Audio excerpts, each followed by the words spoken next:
আজকের ভিডিওটা শুরুটা যে আমি তোমাদের সঙ্গে এভাবেই করব আমি সত্যি কল্পনাতেও ভাবতে পারিনি। কেন কি হয়েছে চলো এখন বলি। তো আমরা এখন জামাই ষষ্ঠীর জন্য বেরিয়েছি। আজকে সোমবার, এখন বাজে তোমার সকাল 6টা 15। তো আগের দিন রাতে ওর নাইট ডিউটি ছিল, মানে রবিবারের ডিউটিটা ওর নাইট ডিউটিটা করে নিয়েছে। সোমবার দিন আমরা সকালবেলা বেরিয়ে পড়েছি। 5টার সময় ঘুম থেকে উঠেছি, ও এসছে ডিউটি থেকে 5টা 15। খাওয়া দাওয়া চান করে বাথরুম থেকে যখন বেরোই পুরো একদম চান করে যাওয়ার মতন অবস্থা। তো তারপরে আমরা এত জোরে দৌড়ে দৌড়ে আমরা এসছি, যেহেতু আমাদের রুম থেকে স্টেশন আসতে প্রায় 15 মিনিট মতন সময় লাগে। তো ট্রেন ধরতে যদি আমরা আজকে না পারতাম তাহলে যে কী অবস্থাটা হতো সে আমি তোমাদেরকে বলে বোঝাতে পারবো না। তো অবস্থা দেখে নিশ্চয়ই বুঝতে পারছো, পুরো একদম হাঁপিয়ে গেছি, কারণ এত দৌড়েছি। পুরো স্টেশনের সবাই আমাদের দুজনের দিকে হাঁ করে তাকিয়ে আছে। সাইড থেকে যে যারা ট্রেনে যাচ্ছে তারাও সবাই বলছে ওই দেখ দেখ কীভাবে দৌড়চ্ছে, মানে ওরা জোরে জোরে যেভাবে বলছে তার মানে বুঝতে পারছো কীভাবে আমরা দুজন দৌড়ে দৌড়ে এসেছি 3টে ব্যাগ নিয়ে। আমি তো কাঁধে ঝোলানো যে ব্যাগটা সেটা একদম হালকা, কিছুই নেই সেরকম, সেইটা নিয়েছি, আর ও 2টো ব্যাগ নিয়ে দৌড়েছে। ও আগে প্রথমে উঠেছে, তারপর আমাকে বলল যে আমি উঠে পড়ি তারপর তোমাকে উঠাবো। তো সত্যি কথা বলতে ট্রেনটা কিন্তু তখন ছাড়েনি, ভাগ্যিস ছাড়েনি, না হলে সত্যি অবস্থা ভীষণ পরিমাণে খারাপ হতো। তো যাই হোক, তারপরে আমি বললাম তুমি আগে ওঠো তারপরে আমি উঠে পড়বো, কোনো ব্যাপার নয়। তো যেহেতু ওই যাওয়া আসা করতে করতে আমাদের মানে সুবিধে হয়ে যায়, মানে সেভাবে আর কোনো প্রবলেম হয় না। যাই হোক, তারপরে তোমার সিট দেখে এই যে বসে পড়েছি। আমরা যেহেতু এসি ট্রেনটাই বুক করেছিলাম তার কারণে এখন ভাবছি কেন যদি আমরা রাতে বেরোতাম একদম শান্তিতে পৌঁছে যেতাম সকাল 9টার সময়, মানে রাত 10টার সময় ট্রেন থাকতো, পরের দিন সকালবেলা 10টা সাড়ে 10টার সময় আমরা একদম বাড়িতে পৌঁছে যেতাম। তবে সেটা একটু ভুল হয়ে গেছে। তো যাই হোক, তবু আগের বছর যেভাবে আমরা গেছিলাম, আগের বছর জামাই ষষ্ঠীর দিন পৌঁছেছিলাম, সে প্রচুর ঝামেলা হয়। কারণ সবেতে একেতে ট্রেনে ভিড়, বাসে ভিড়, সবেতেই তোমার ভিড় থাকে জামাই ষষ্ঠীর দিন। বাজার মানে বুঝতেই পারছো।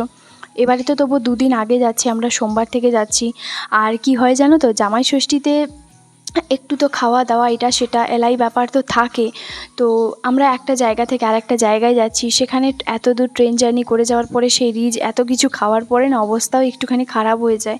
তো তার জন্যই যেহেতু ও রবিবার ডিউটিটা করে নিয়েছে, নাইট ডিউটিটা প্রতিবারেই যেরকম থাকে, তো সোমবার মঙ্গলবারও ছুটি থাকে, আর কটা দিন ছুটি নিয়েছে যেহেতু কিছু অনুষ্ঠান আছে বেশ একদম পর লাগাতার এর পরের দিন রাতে এরকম করে অনুষ্ঠানগুলো আছে। তো তার জন্য আমরা বেকার ভাবলাম কি যে বাড়িতে কেন বসে থাকবো, মানে রুমে কেন বসে থাকবো, তাহলে বাড়ি গিয়েই 2 দিন আগে রেস্ট নিয়ে নিই। তো সেই জন্য বেরিয়ে এসেছি। আর এই 2 দিন যে কী পরিমাণ গরম পড়েছে সেটা নিশ্চয়ই সবাই বুঝতে পারছো। প্রচুর গরম পড়েছে, প্রচুর, মানে চান করে ভোর 5টার সময় চান করে বেরোচ্ছি, যদি ঘামে ভিজে যাই। লোকে বলে ভোরবেলা একটুখানি ঠান্ডা ওয়েদার থাকে, বিশ্বাস করো কিচ্ছু ঠান্ডা ওয়েদার নেই, বীভৎস পরিমাণে গরম। জল তো 1 বোতল শেষ হয়ে গেছে, আমরা কিনেছিলাম সেটা শেষ হয়ে গেছে। তো তারপরে এই যে যেহেতু এসিতে একটুখানি রেস্ট নিচ্ছি, তার কারণ মানে এসি আমরা যেহেতু বুক করেছি তো সিটে বসছি আর একটুখানি রেস্ট নিচ্ছি। আর শুধু মনের মধ্যে একটাই ভাবনা চিন্তা আসছে যে যদি আমরা ট্রেনটা ধরতে না পেতাম তাহলে কি অবস্থাটা হতো, সেইটা ভাবতে ভাবতে পুরো অবস্থা খারাপ হয়ে যাচ্ছে। দেখতেই পাচ্ছ দুজন একদম পুরো সাইলেন্ট, চুপচাপ, মানে একটা কেমন যে একটা হয়েছিল না, সত্যি বলে বোঝাতো মনে হচ্ছিল যেন মানে জীবনটাই যেন চলে যাবে এরকম। একে তো গরম, তার উপরে এত দূর থেকে দৌড়ানো, সত্যি আমি কোনোদিনও এত দৌড়াইনি। আজকের ভিডিওটা যেভাবে হাসি খুশিভাবে শুরু করব ভাবছিলাম বাড়ি থেকে বেরোনোর সময়, তো সেভাবে তো আর করতে পারিনি। তো চলো বন্ধুরা, আজকের ভিডিওটা তাহলে শুরু করছি। আমি বৃষ্টি, আমার নতুন একটা ভিডিওতে সকলকে জানাই অনেক স্বাগত। এখন দেখতে পাচ্ছ ট্রেন পুরো একদম খালি, মানে কটা মতন মানুষ তোমার বসে আছে, আস্তে আস্তে ভিড় তো হয়েই যাবে। আর এখন যেহেতু একটুখানি কুয়াশার মতন আছে, তো সেই জন্য, আর যেহেতু এসি ট্রেন তা বুঝতেই পারছো জানলা তো খোলা হবেই না। তো এই যে বাইরের প্রকৃতি দেখতে দেখতে চলে যাচ্ছি। বিশ্বাস করবে না, আমি গোটা রাস্তায় একদমই ওর সঙ্গে কথা বলে যাই না। কেন জানো? তো ট্রেনের মধ্যে দেখি যে সবাই কিছু না কিছু মুভি দেখছে, ভিডিও দেখছে, বা গেম খেলছে, কারোর সঙ্গে ফোনে কথা বলছে, বা দুজন হয়তো কেউ বসে থাকে গল্প করছে। আমি কি করি জানো, ট্রেনে যেই পাটা দিলাম সেই থেকে শুরু হয় আমার মুখটা বন্ধ। বিশ্বাস করবে না, আমি না কেন জানি না আমি ঠাকুরকে শুধু এটাই ডাকতে যাই যে ভালোভাবে পৌঁছে দাও আর কোনো রকম তাড়াতাড়ি পৌঁছে যাই, এরকম একটাই আমার ভাবনা থাকে। আর আমি বাইরের দিকে, জানলার বাইরের দিকে তাকাতে না একটা আলাদাই ভাবনা ভাবতে আমি চলে আসি। তো কী ভাবি জানো তো, সেই ছোটোবেলায় যখন বাস টেকারে তোমার যেতাম, তখন ভাবতাম যে আমরাও যখন মনে হয় বাসে যখন যাচ্ছি আমাদের সঙ্গে গাছপালা এগুলোও মনে হয় যাচ্ছে, কিন্তু এটা সম্পূর্ণ ভুল। বড় হয়ে বুঝতে পারলাম আমরা দূর দূরান্তে সব জায়গায় যাই, কিন্তু যে যার জায়গায় সে ঠিক বসে থাকে। তো সত্যি কথা বলতে তখনকার ভাবনার এখন সেই ভাবনাটা ভাবতে ওরকমটাই। এই যে এখন চলে এসেছি নলহাটিতে। তো এখানে যেহেতু ছোট স্টেশনগুলো সেগুলোতে একদমই দাঁড়াবে না, বড় যে স্টেশনগুলো সেগুলোতেই দাঁড়াবে। এটা যেহেতু নলহাটি একটা বড় স্টেশন মনে হচ্ছে, তো এখানে তোমার দাঁড়াবে। আর এখানকার জায়গাগুলোর নামগুলো সত্যি একটুখানি অদ্ভুত, মানে প্রতিটা স্টেশনে আমি নাম পড়তে যাই, একটুখানি হাসি লাগে। তবে কি আর করবো বলো, কারণ কেন বলো তো, দেখো যেখানকার জিনিস সেখানে তো সেরকমটাই নাম হবে, তাই না? হাসি পেলে কি করব, আসলে নতুন নামগুলো শুনি তো তার কারণে। তো যাই হোক, ও যেহেতু রাতে নাইট ডিউটি করে এসছে, বুঝতে পারছো কতটা পরিমাণে ক্লান্ত, ভীষণ টায়ার্ড আছে। তো তার জন্য শুয়ে পড়েছে। আমি বললাম যে তুমি আমার কাঁধে মাথা রেখে শুয়ে পড়ো।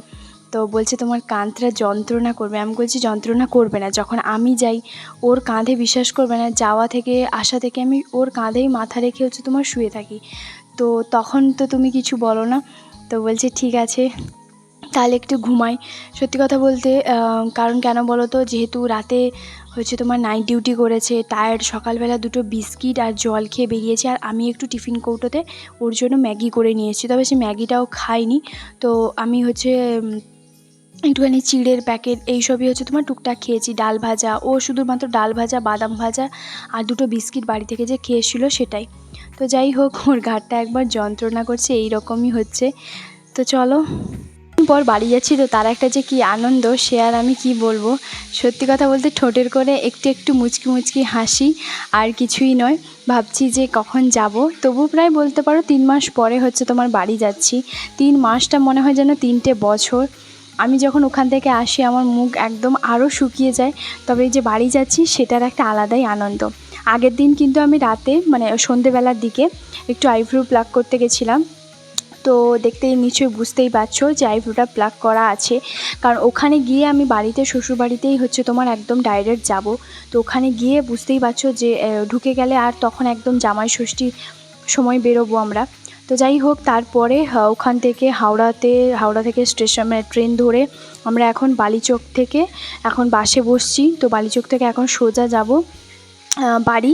কারণ বালিচকে এখন বিশ্বাস করবে না, একদম মানে ট্রেন থেকে নেমেছি, বাসটাও এখানে ছাড়বে, সঙ্গে গিয়ে উঠে পড়েছি। মানে আজকে সারাদিন শুধু দৌড় দিতে অবস্থা খারাপ।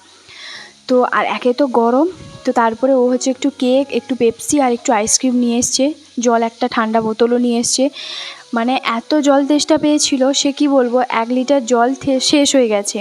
আর এই যে দুটো পেপসি নিয়েছি, সে পেপসি দুটো শেষ হয়ে গেছে মিনিটের মধ্যে। তার মানে বুঝতে পারছো কতটা পরিমাণে জলের পিপাসা, মানে এত তেষ্টা পাচ্ছিল এত। তো যাই হোক চলো। আর বাসে কিন্তু অন্য দিন যেভাবে কি হয় যে বাসে প্রচণ্ড ভিড় থাকে, সিট খালি থাকে না, তো আজকে কিন্তু একদম সিট খালি ছিল। আমরা গিয়ে ছুটে বসে পড়েছি, আরও তো 2-3টে মতন খালি ছিল। আর এই যে এখন সোজা যাব বাড়ি। তারপরে এইমাত্র বাড়ি এলাম, জামা কাপড়গুলো সব কিছু তোমার রেখে দিয়েছি বের করে। আর প্রচুর গরম, অবস্থাগুলো খারাপ। যাই হোক, এখন কটা বাজে যেন ঘুরিতে, 5:24 বাজে। আমরা মানে আমি ওখানে এসেছি 5:10-এ, আমরা বাড়িতে চলে এসেছি। তো প্রচুর গরম, একটুখানি বসছি, চান করবো, কারণ সঙ্গে এসে চান করতে ঢুকে গেলে না প্রচুর গরম লাগবে। একে তো ঘামে পুরো ভিজে আছি, তখন এক করতে আরেক হবে। তো যাই হোক চলো, এখন একটুখানি ফ্রেশ হয়ে পরে আবার তোমাদের সঙ্গে তখন কথা বলছি। এই যে ঘরটা দেখো, যেরকমটা রেখে দিয়ে গেছিলাম পুরো সেরকমটাই, সব কিছু আমার পুরো একদম নিজের রুমে। সত্যি কথা বলতে একটা আলাদাই শান্তি, তাই না? ভীষণ খুশি। এই যে বাবা আর মনে হয় আর কিছুক্ষণ পরে চলে আসবে। তো কেন আসবে সেটা তো তোমরা পরের দিনের ভিডিওতে দেখতে পাবে, আজকে শেয়ার করব না। তো চলো এখন ফ্রেশ ট্রেশ হয়ে তারপরে আবার সন্ধ্যেবেলা কী করছি না করছি সবটাই তোমাদের সঙ্গে শেয়ার করবো। শ্বশুরবাড়িতে পৌঁছে তো আমার পুরো ভাগ্যই খুলে গেল। কেন হয়তো ভাবছো, তাই তো? কারণ আজকে 2 বছর হয়ে গেছে আমি আসার পরেই হচ্ছে সঙ্গে সঙ্গে রান্নাবান্না সমস্ত কিছু করি। এই নয় যে এক তরকারি ভাত 2 থেকে 3টে তরকারির মতন ভাত তরকারি করে নিজে যখন খেতে বসি না, চোখ থেকে রীতিমতো জল বেরিয়ে পড়ে। তবে এবারটা আর এবছর হয়নি। তার কারণ হচ্ছে ও আগে থেকেই বলে রেখেছিল ওর মাকে, মানে আগের দিন রাতেই হচ্ছে ওকে বলে রেখেছিল আমার শাশুড়িকে যে রান্নাবান্না করে রাখবে, আমরা গেলে ভাত খাবো, তার জন্য। তো রীতিমতো এই যে ভাত তরকারি রান্না করে রেখেছে, ডাল করেছে, মাছের ঝাল করেছে, পটল ভাজাটা নিইনি কারণ পিঁপড়ে লেগে গেছে গরমে, তো তার কারণে। আর করেছে হচ্ছে তোমার ওই আলু ডাঁটা দিয়ে একটা চচ্চড়ি, আর সঙ্গে কিন্তু আচার। যেহেতু আমি আচারটা খেতে ভালোবাসি, আচারটা দেখলাম একটা সাইডে রাখা আছে। তো যাই হোক, এই যে সব কিছু নিয়ে খেতে বসে পড়েছি। চান টান আগেই কিন্তু করা হয়ে গেছে। সন্ধে টন্ধে দেওয়ার পরে এখন এসেছি ছাদের উপরে। ও যেহেতু মানে এখন একটু দেখতে এসছে, আমাদের এই গাছটাতে না প্রচুর হচ্ছে তোমার জামরুল হয়। এটা 3বার হয় এই জামরুল। তো আমি জামরুল খাই না, কেন জানো তো? কারণ হচ্ছে আমার জামরুলে অ্যালার্জি আছে, মানে গলা কেমন খসখস করে, তো তার জন্য আমি হচ্ছে জামরুল খাই না। প্রচুর মানে জামরুল হয়। আমি তোমাদেরকে কালকে দেখাবো। আজকে সন্ধে হয়ে গেছে তো আজকে দেখতে পাবে না অতটা, কালকে দেখাবো। নিচে এত গরম, ছাদের উপরেও এসেছি, ছাদের যে নিচের যে মেঝেটা সেটাও এত গরম, পা পুরো গরম হয়ে যাচ্ছে। আর এই বীভৎস গরমে মানে অস্বস্তি কেমন লাগছে সে বলে বোঝাতে পারবো না। হোক, ছাদের উপরে অনেক দিন পর হচ্ছে তোমার একটুখানি ঘুরছি। আর বিশ্বাস করবে না, আমি কিন্তু আমার সময় প্রায় বলতে পারো ওখানেও যখন থাকি তখনও আমাকে দেখেছো, আমি কিন্তু বেশিরভাগ সময় বিকেলবেলা ছাদের উপরেই থাকি। আর আমি এখানেও যখন থাকি শ্বশুরবাড়িতে তখনও কিন্তু আমি বেশিরভাগ সময় ছাদের উপরেই থাকি। আমার বেশ ভালোই লাগে, চারদিকে সবুজ ঘেরা মাঠ, সমস্ত কিছু, বাতাস হচ্ছিল একটুখানি ছাদের উপরে। তো তার জন্য ছাদের উপরে একটুখানি ঘুরে ঘুরে দেখছিলাম দুজন মিলে। তো সত্যি কথা বলতে অনেক দিন পর যখন বাড়ি আসি না, তার আলাদাই আনন্দ। হ্যাঁ জানি, বাড়ির মানুষগুলো যেমনই হোক না কেন, তবুও এটা আমার বাড়ি। প্রথমে আমি যখন বিয়ের পরে পা দিয়েছিলাম তখন এটা আমারই বাড়ি ছিল, আর এখনও আছে, ভবিষ্যতেও থাকবে। তো সে মানুষ তো যেমনই হোক না কেন, তাই না? আস্তে আস্তে সব ঠিক হয়ে যাবে। পেছনের জায়গাটা দেখতে পাচ্ছ, এই পেছনের জায়গাটা আমার একজন জেঠুর বাড়িতে। তো সেটা দেখাচ্ছিল যে ওদের ঘরে হচ্ছে তোমার কিছু গাছ লাগিয়েছে, তো তার জন্য একটুখানি দেখছিলাম। এখন হচ্ছে সন্ধে টন্ধে দিয়ে এই যে ওপরে দুজন মিলে একটুখানি এসছি। গাছের পাতা নোড়ার তো কোনো চান্সই নেই, প্রচুর গরম। যদি বাতাস হতো এখানে তাহলে বেশ ভালো হতো। তো আমি ওখানেও যেমন ছাদে হাঁটতাম, এখানেও ছাদে হাঁটি। পুরো এত গরম, নিচটা পুরো একদম মানে গরম গরম লাগছে, পা দিচ্ছি। খেয়ে নিয়েছি, খাওয়া দাওয়া করে এই যে একটু গাছের বাতাসটা হোক। এই যে এখানে প্রচুর গাছ, এদিকে প্রচুর। এখন হচ্ছে সন্ধেবেলা, এই যে এখন 4-5 জন লোক এসছে, তো ওর সঙ্গে একটুখানি দেখা করতে, কারণ ওদের বাচ্চাকে একটু পড়াশোনার ব্যাপারে ওইসব কথাবার্তার জন্য বলতে এসছে। তো তার জন্যই ভাবলাম ওদের জন্য একটুখানি চা বিস্কিট এগুলো একটু দিই। তো এই যে দেখতেই পাচ্ছ এখন চা বিস্কিট এগুলো কিন্তু দিচ্ছি। আর চাটা আমার অলরেডি হয়ে গেছে। আমার শাশুড়ি মা কিন্তু চা বানাতে পারে না, তো তার জন্যই হচ্ছে যখনই কেউ আসে তখন আমিই চা বানাই। আর তোমরা তো সবাই জানো চা খেতেও আমি ভীষণ ভালোবাসি। ওদের সঙ্গে সঙ্গে আমিও একটুখানি চা খেয়ে নিয়েছি, কারণ সেই যে সকালবেলা বেরিয়েছিলাম, মাথা তো একদম যন্ত্রণা, ফেটে যাচ্ছে, এরকমটাই ব্যাপার। তো চলো বন্ধুরা, আজকে ভিডিওটা এখানেই শেষ করছি। দেখা হবে আবার একটা নতুন ব্লগে। কেমন লাগলো জানিও।